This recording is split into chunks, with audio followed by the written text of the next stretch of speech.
Adelante, Victorino, te escuchamos. Y igualmente les volvemos a pedir disculpas a los productores y técnicos por este inconveniente. Sigamos con la presentación, Victorino. Ok, vamos a avanzar.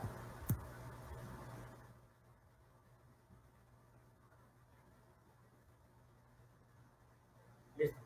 Bien, continuando, ¿no?, con las prácticas o tecnologías que nos permiten eficientizar, más que todo, la producción, o nos contribuyen a incrementar la productividad en el cultivo de yuca. Otra herramienta que es muy útil y que nos permite garantizar 100% de la producción o de la multiplicación de semilla de yuca es el uso de las cámaras húmedas o cámaras térmicas. La idea de estas estructuras, que son sencillas, no es más que una bolsa de plástico preferiblemente transparente, ¿no?, y un recipiente. El recipiente puede ser una pana, una bandeja, una llanta incluso, o algún mini túnel. Cualquier condición que nos pueda simular, ¿no?, una especie de protección, como tipo mosquitero, por ejemplo, por así decirlo. Entonces, la idea de esto es que estas cámaras húmedas, cámaras térmicas, generan unas condiciones de altas temperaturas, alta humedad relativa, y eso permite que las yemas que tienen nuestras estaquitas, nuestros esquejes, se estimulen su rotación, ¿no? Entonces, la principal relevancia de estas herramientas es que garantiza que por cada mini estaca que se siembre, por cada estaca que se establezca en esta estructura, todas ellas van a lograr brotar, ¿no? Entonces, si no lo hacemos así, si lo hacemos de manera convencional, ya está valorado que normalmente, sin importar el tipo de variedad, sin importar la forma en cómo se corta la semilla, cómo se prepara la semilla, que si se desinfecta, si no se desinfecta, etcétera, etcétera, existe un promedio de pérdida de hasta, qué sé yo, un 30%. Es decir, si nosotros sembramos 10 estacas, 3 o 4 se nos pueden perder. Y si a eso le ponemos el signo de Córdoba, entonces lo que estamos viendo son pérdidas ahí, ¿no? Es decir, si cada estaca nos permite obtener, se nos transforma en una planta y esta nos produce alrededor de, como mínimo, promedio, ¿no?, 10 libras, y que la libra nos cuesta 5 córdobas, son 50 córdobas, y perdimos esa estaca. Pero como eran 3 de las 10 que sembré, se me perdieron 3 o 4, son 200 córdobas menos que me estoy privando, ¿no? Y si eran 10, pero en una manzana establecimos más de 7.000, entonces a eso pongámosle número, ¿no? Pongámosle el signo de Córdoba, y es ahí donde nace la importancia de esta herramienta, el uso de cámaras térmicas. No sé si alguno de ustedes ha tenido la experiencia de visitar los centros de producción de plátano. Ellos de esta manera es que producen, ¿no?, haciendo uso de cámaras húmedas, cámaras térmicas. Tienen unas infraestructuras un poco más actualizadas, por así decirlo, en mejores condiciones, pero su principio es el mismo, ¿no? Y entonces, en el caso de yuca, es de mucha utilidad esta herramienta.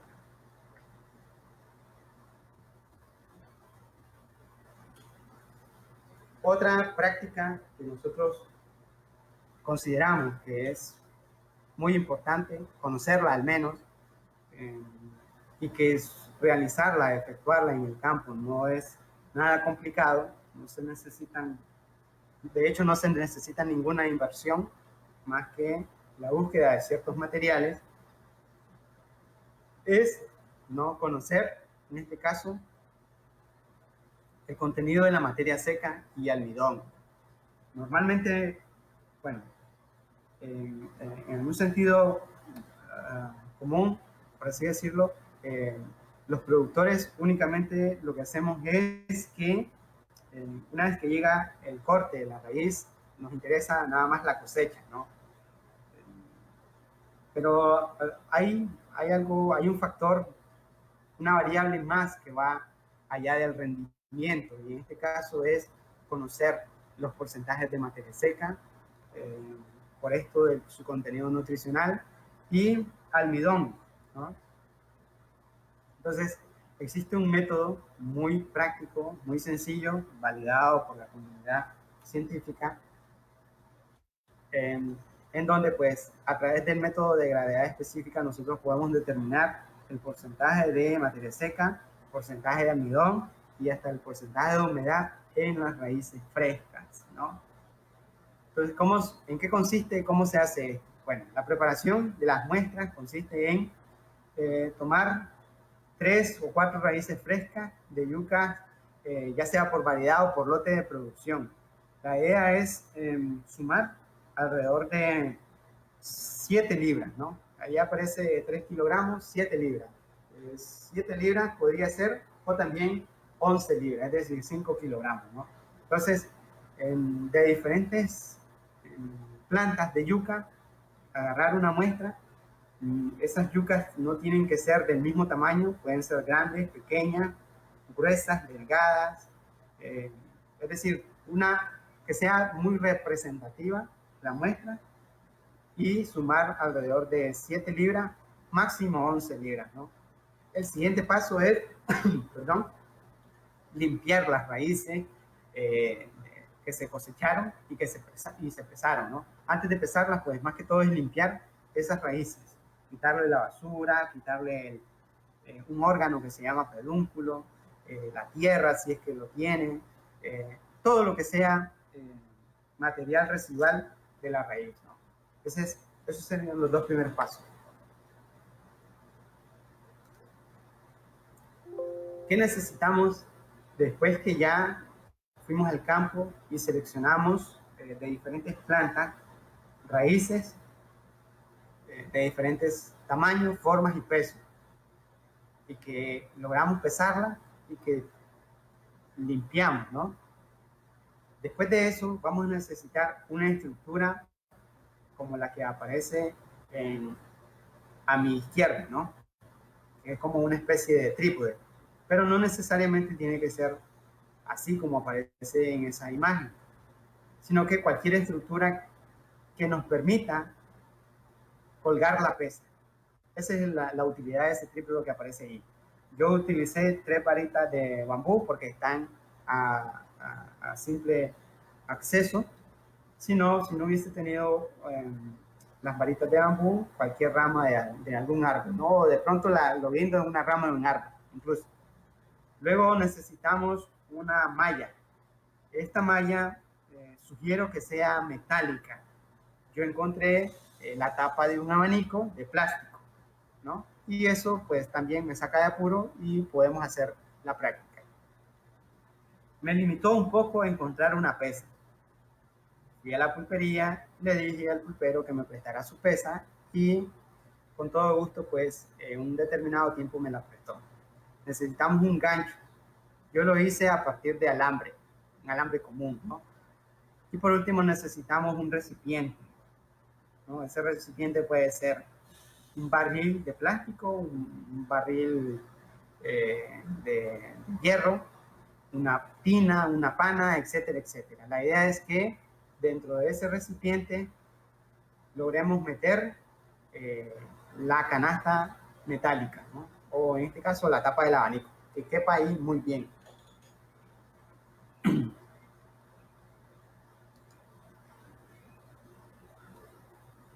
Continuando, ¿no? con este método. Luego ya tenemos la yuca, tenemos las 7 libras, 7 o 11 libras, ya están limpias, ya las pesamos, ¿verdad? Entonces es colgar la canasta, ¿no? de malla. En este caso pues es de plástico, no necesariamente tiene que ser metálica, y con el gancho ponerla en el trípode que aparece ahí y tarar la pesa, ¿sí? Sencillo, tal como aparece en la imagen de la izquierda. Una vez que taramos la pesa, es decir, logramos equilibrar la pesa, la pusimos en cero ya con su canasta, entonces ahora sí procedemos a pesar nuestros nuestras 7 libras o 11 libras de yuca. Ese peso es un peso, es un peso fresco de las raíces en el aire, ¿no? Tal como aparece en el paso 3, ¿no? Registrar, se registra el peso fresco de las raíces en el aire. Bueno, en este caso es 7 libras, ¿no? Pero podrían ser hasta 11.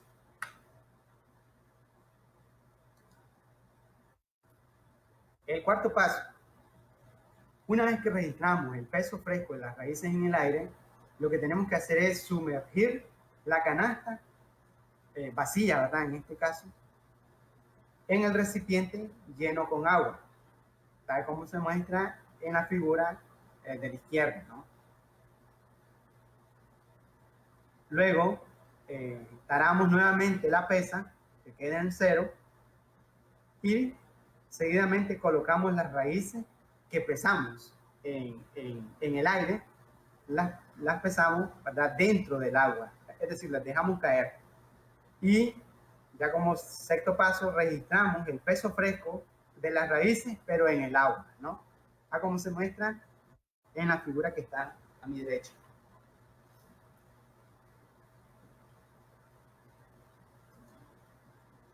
Y es aquí donde está lo importante, ¿no? ¿Cómo se hace? Ya vimos cómo se hace y cómo se calcula en este caso. Entonces, cálculo e interpretación de los resultados. Una vez registrados los pesos de las raíces en el aire y en el agua, se calcula la gravedad específica, empleando la siguiente fórmula. La gravedad específica va a ser igual al peso fresco de las raíces en el aire entre el peso fresco de las raíces en el aire menos el peso fresco de las raíces en el agua, ¿no? Eso nos va a dar la gravedad específica. Una vez que tenemos la gravedad específica, vamos a determinar el porcentaje de materia seca. ¿Y qué nos dice? La formulita nos dice que el porcentaje de materia seca va a ser igual a G, que es la gravedad específica, por 158.26 menos 142.05. ¿Qué es eso? Eso es un modelo matemático. Ese modelo matemático nos permite reducir el error y precisar con mayor confiabilidad el porcentaje de materia seca. Entonces, antes de calcular el porcentaje de materia seca, necesitamos conocer la gravedad específica. Y la gravedad específica, nuevamente les repito, no es más que la proporción del peso fresco de las raíces en el aire entre el peso fresco de las raíces en el aire menos el peso fresco de las raíces en el agua. Eso nos da la gravedad específica. Y el porcentaje de materia seca va a ser igual a la gravedad específica por 158.26 menos 142.05. ¿Sí? Bien. Por medio de la diferencia entre 100% del porcentaje de materia seca, se calcula el porcentaje de humedad de las raíces de yuca. Es decir, lo que obtenemos de porcentaje de materia seca le restamos 100 y esa va a ser la humedad de las raíces frescas de yuca.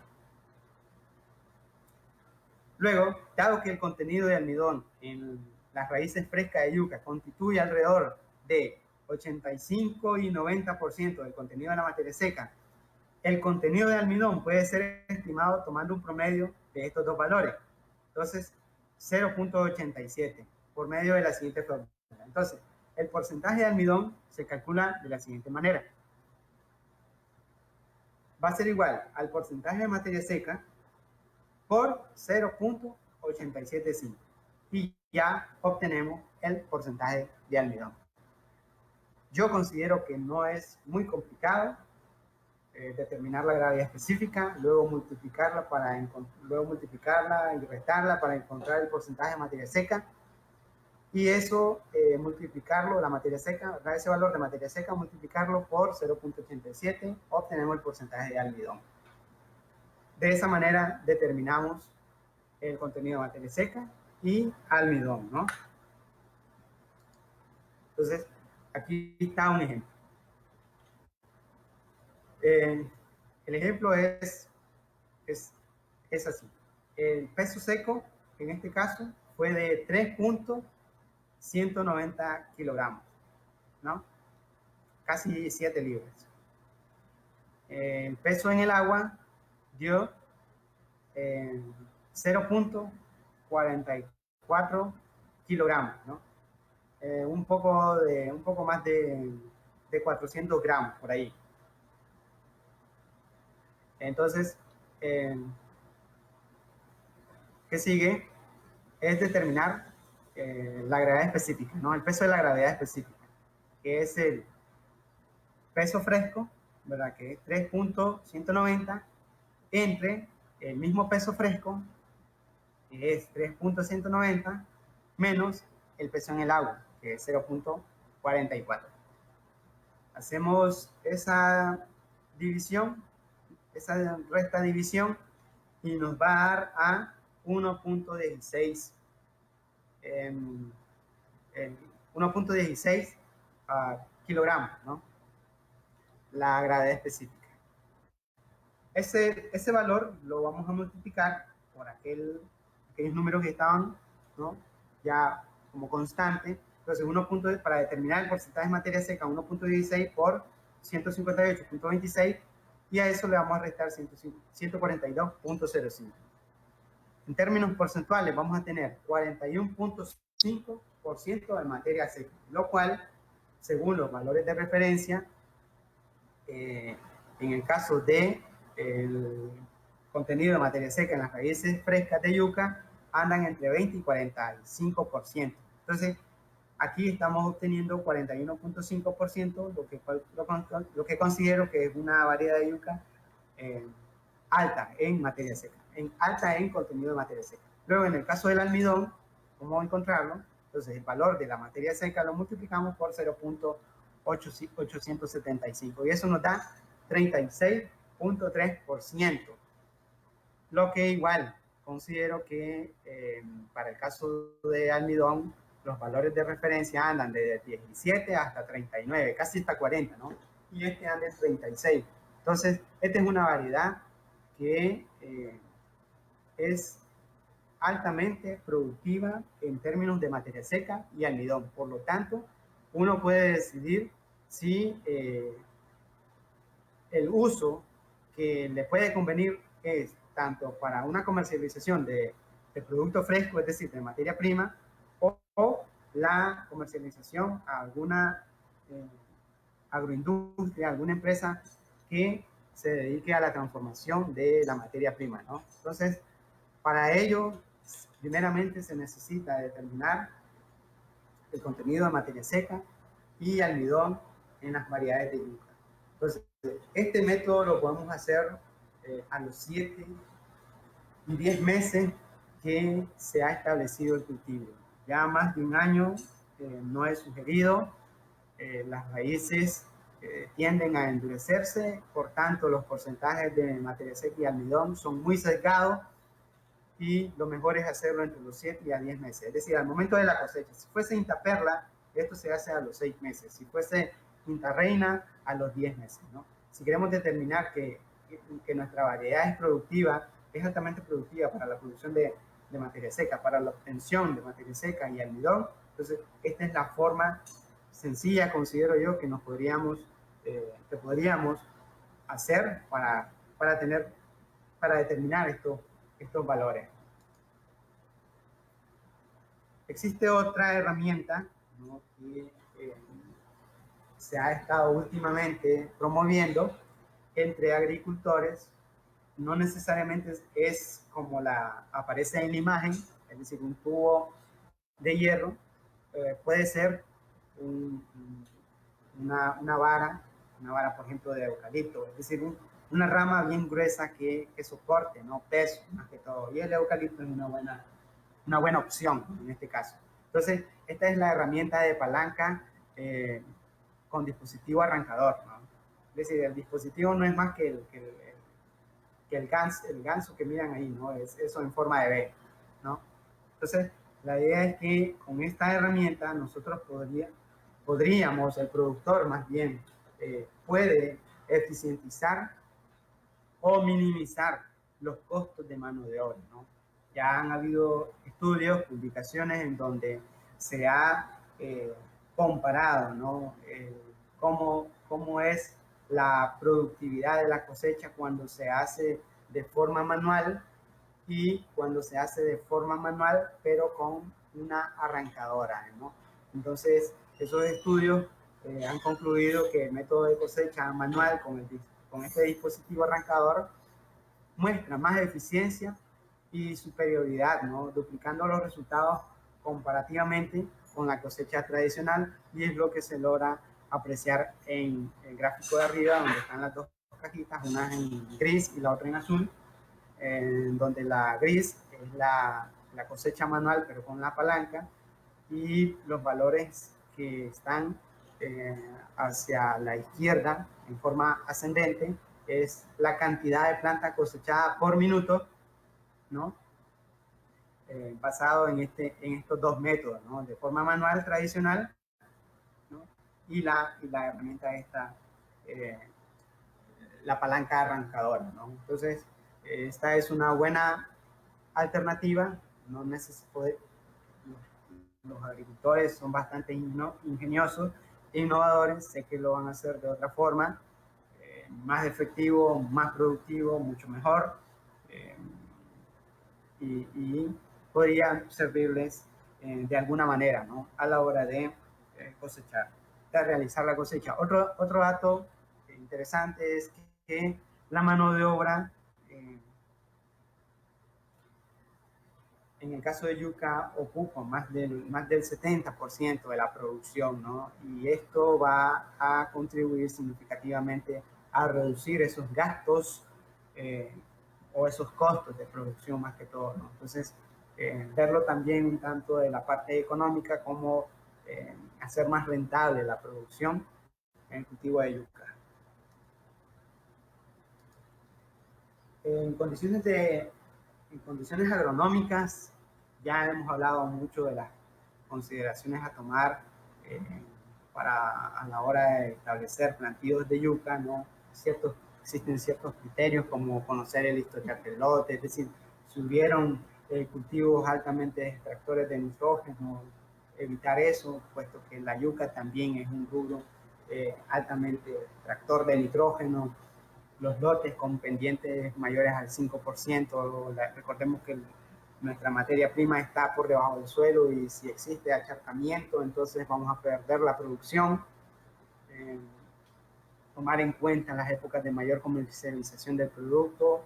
Esto se refiere al momento de realizar la siembra, la época de siembra, ¿no?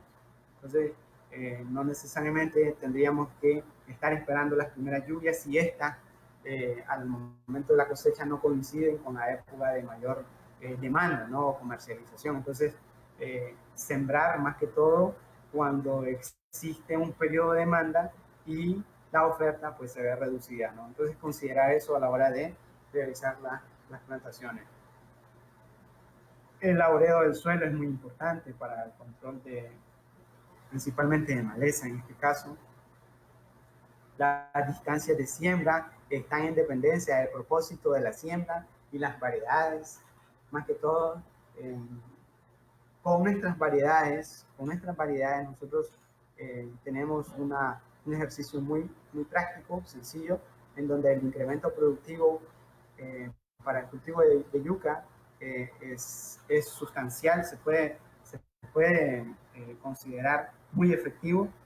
Y en este caso, pues el ejercicio consiste en que una alternativa productiva podría ser, en vez de sembrar en distancias de 1 por 1, hacerlo a 0.5 entre plantas y 0.8 entre surcos, ¿no? Es decir, 50 centímetros entre plantas y 80 centímetros entre surcos.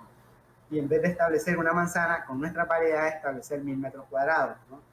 Eso nos va a dar una densidad poblacional de 2.500 plantas.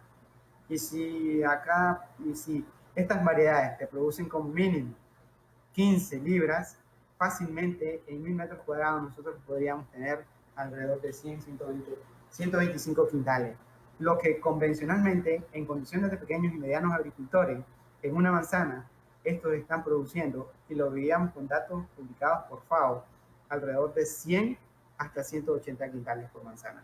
Pero con nuestras variedades, eso ya cambia totalmente, ¿no? Y significativamente en términos productivos, ¿no?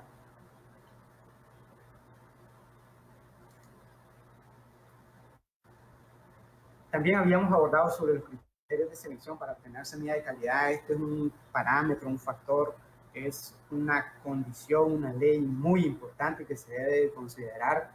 Esto depende mucho de la productividad del cultivo.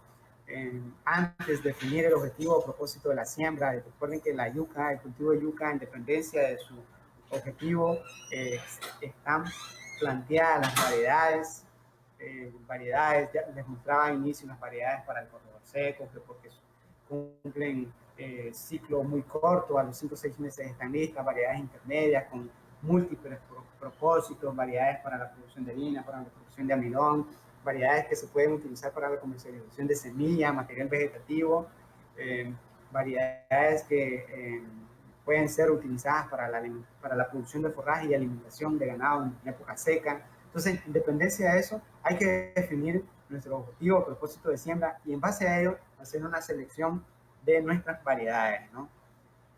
Tomar en cuenta la viabilidad de la semilla, que es muy importante.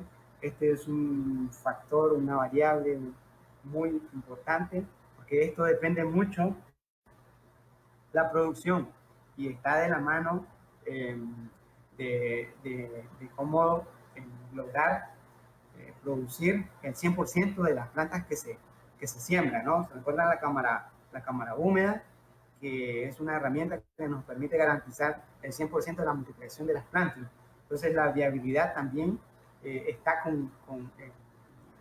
tiene las mismas importancia, ¿no? que la cámara húmeda, en el sentido de que la viabilidad nos permite determinar en términos porcentuales el prendimiento de las yemas o la brotación de las yemas, ¿no? Entonces, esto en algún momento ya se ha hablado, existe cierta relación, más bien existe una alta relación, relación directa en lo que es la emisión de látex y el porcentaje de brotación, considerando los tiempos. Otra característica es la edad de la planta. Normalmente, nosotros lo que hacemos es que, en condiciones de productores, ¿no? Lo que se hace es que una vez que cumple el ciclo, nuestra parcela, nuestra producción, comenzamos a cortar la madera y la almacenamos. A veces pasan 2, 3, 4 meses.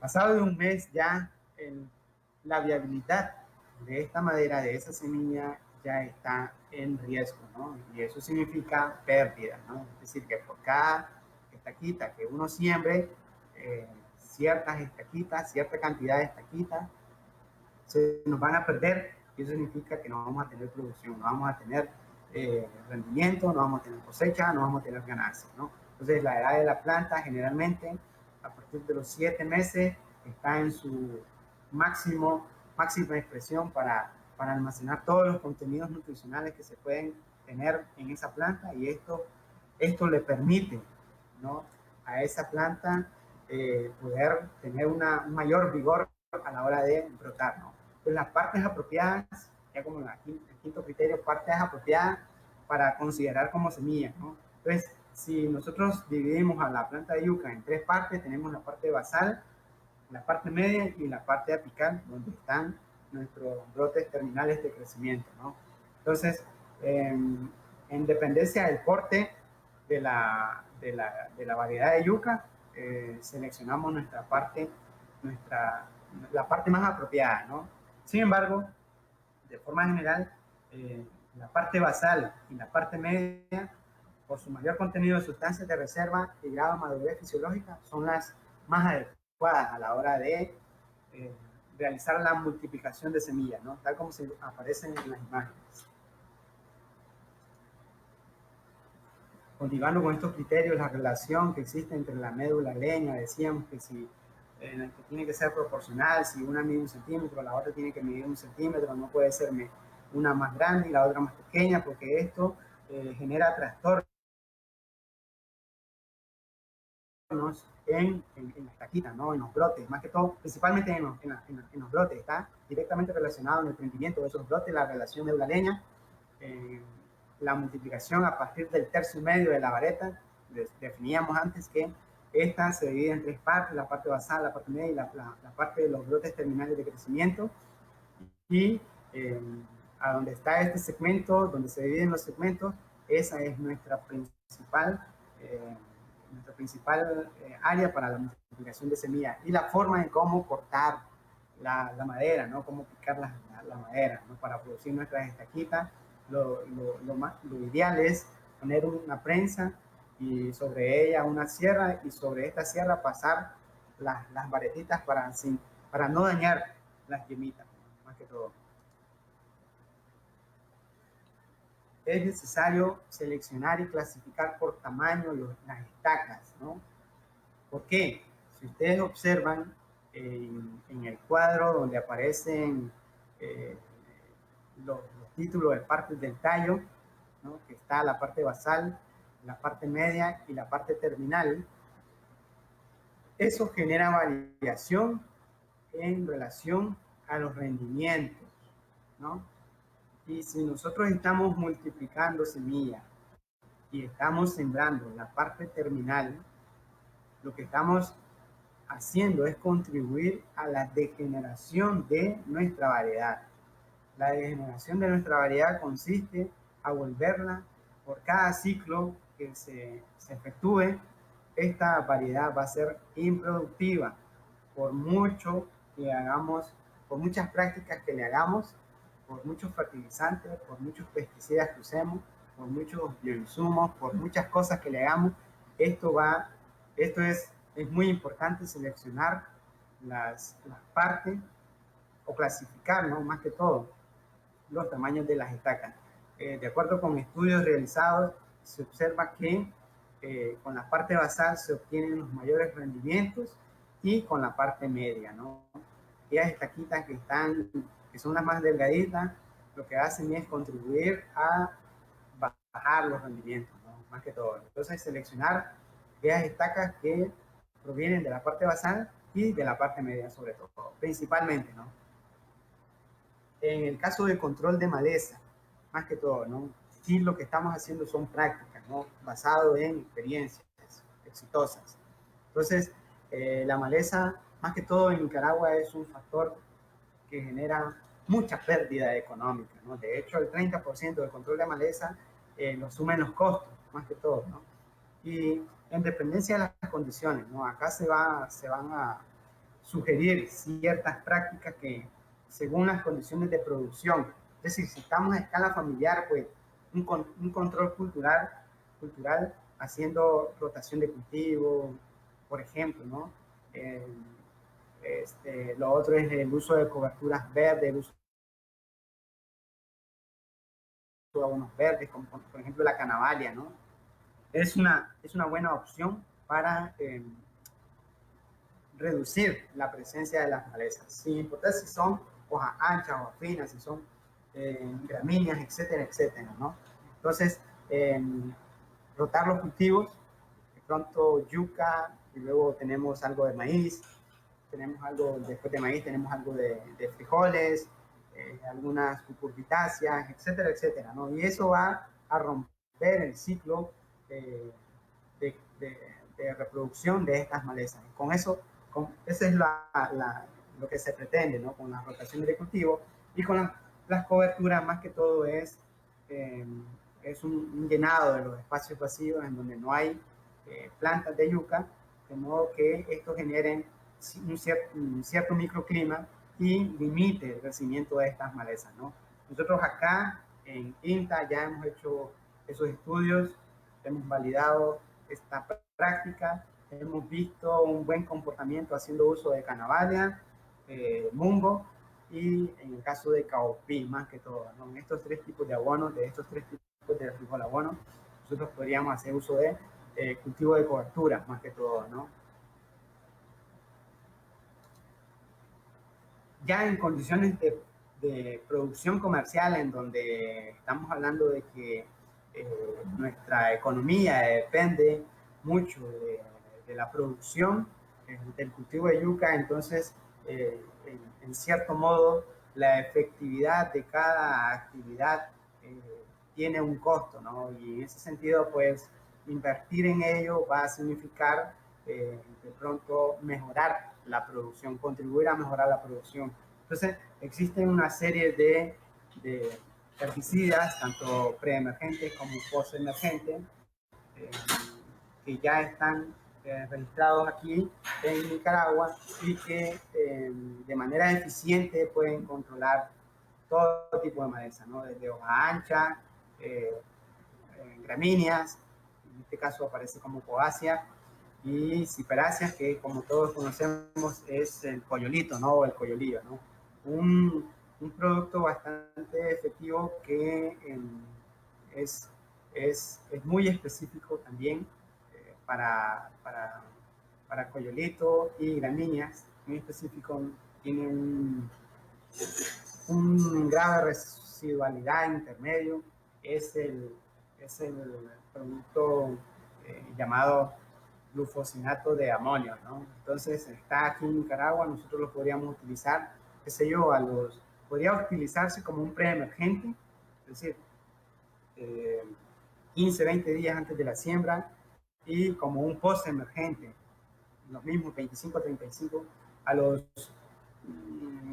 15, 25 días después de la siembra podríamos hacer uso de este producto para controlar específicamente coyolito, ¿no? Y gramíneas sobre todo, ¿no? Y existen otros productos que ya son de amplio espectro, un tanto de mayor residualidad, ¿no? Como por ejemplo tenemos ¿qué les digo, no? Aquí tenemos pendimetalina, por así decirlo. Bueno, más que todo esto, ¿no? Y el glifosato, ¿no? Sobre todo el glifosato, que es un producto de amplio espectro, es de contacto, muy residual, no es selectivo, quiere decir, y que hay que tener mucho cuidado a la hora de hacer uso de estos productos, ¿no? Entonces, considerando que el cultivo de yuca, en este caso las malezas, contribuyen a reducir hasta un 50% la producción cuando no se efectúa dentro de los 60 hasta los 150 días de control de estas malezas. Ese es el riesgo que tenemos, ¿no? De reducir los rendimientos. Entonces, de una manera efectiva, hacer uso de estos productos muy razonables, muy juiciosos, ¿no?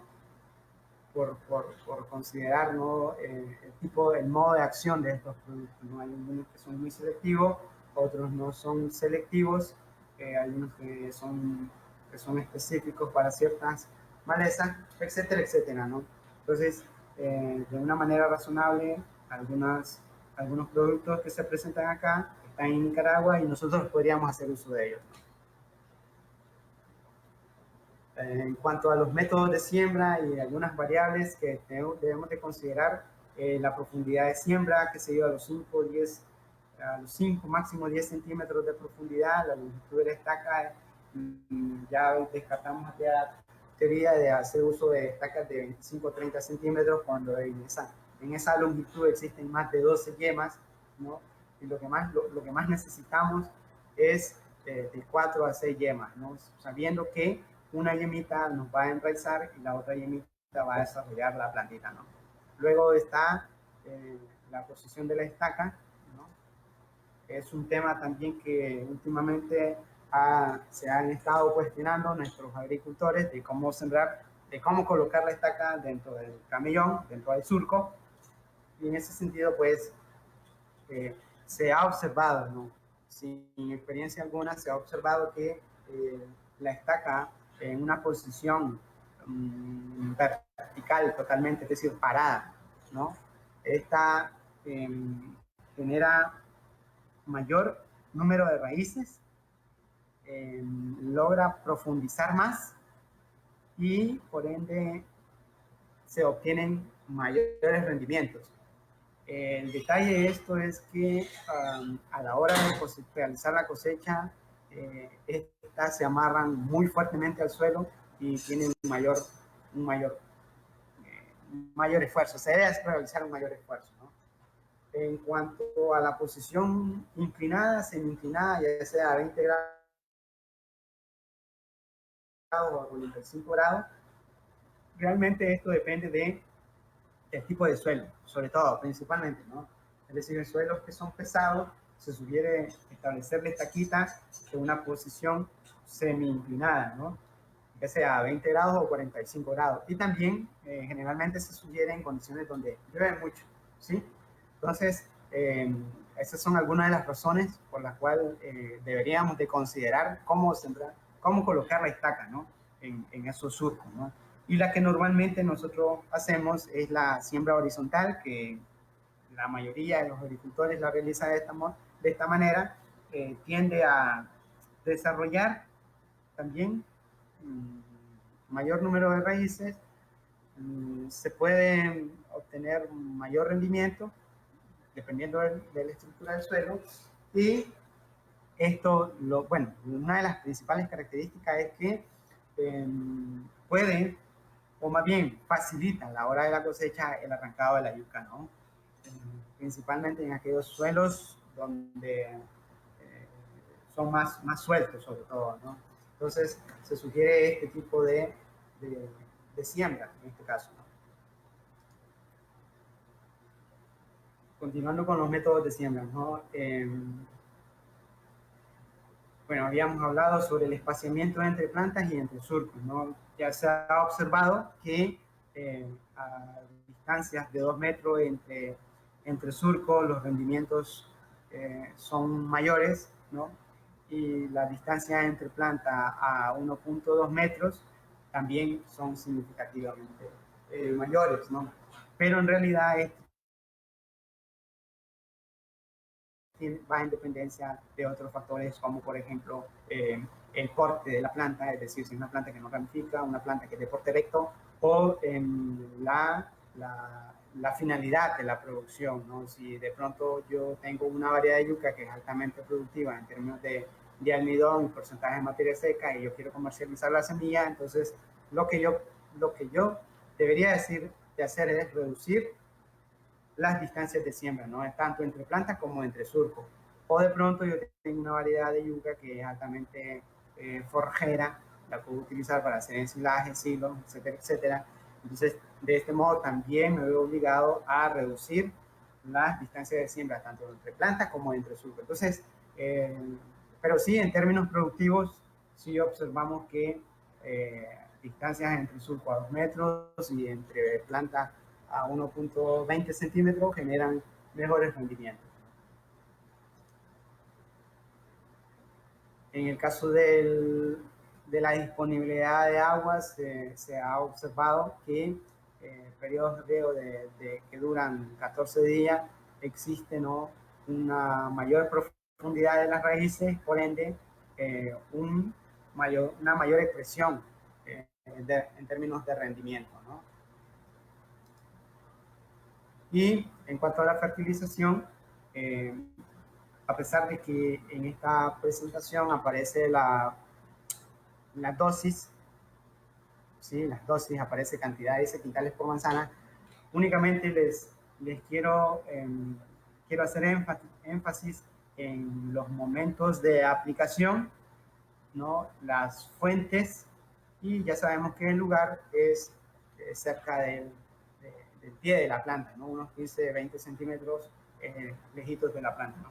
Entonces, el momento, considerando este gráfico en donde la etapa de enraizamiento dura aproximadamente cerca de los 3 meses, ¿no?, nosotros deberíamos, cerca de los 25 días, aplicar una formulación a base de fósforo, ¿no? Entonces, 1846.0 debería ser uno idóneo. Si no, un triple 15, ¿no? Las cantidades van en dependencia de la oferta del suelo y la demanda del cultivo, ¿no? Luego, el engrosamiento, ¿no?, que es a partir de los 3 meses hasta mediados de los 6 meses, tenemos que podríamos aplicarle tanto urea como un triple 15. Estamos hablando de entre los 45 y 65 días después de la siembra, ¿no? Y es en este periodo, ¿no?, a partir de los 5 meses hasta finalice el ciclo, la acumulación de materia seca. Entonces, en este momento, si tenemos la posibilidad, es sugerible hacer uso de, ya sea de urea nuevamente o algún producto formulado con con potasio, ¿no? Como por ejemplo en este caso la formulación muriato de potasio o W060 es óptimo, ¿no?, para esta etapa, ¿no?, que dura después de los 6 meses en adelante, sobre todo, ¿no? Cómo la fertilización tiene su efecto, ¿no?, en el porcentaje de almidón, por ejemplo. Entonces, cuando observamos que los niveles de fertilización son bajos para nitrógeno, fósforo y potasio, los rendimientos andan cerca de 200 quintales por manzana, por así decirlo, ¿no? Pero cuando son altos, ¿no?, en términos de almidón, andamos alrededor de 4.290 kilogramos por hectárea, traducido a, qué sé yo, 300, 400 quintales por manzana, ¿no? De igual modo, ¿no?, el contenido nutricional en las estacas, es decir, en la vareta, cuando son altos, los rendimientos en toneladas andan alrededor de 27 hasta cerca de 30 toneladas por hectárea, lo que equivale a cerca de 400, 600 quintales por manzana, ¿no? Bien, más que todo ha sido esta la presentación. Yo aquí finalizo. Corresponde ahora la etapa de preguntas. Si alguien tiene algún comentario, algún aporte, sugerencia o pregunta, pues podríamos abordarla en este momento.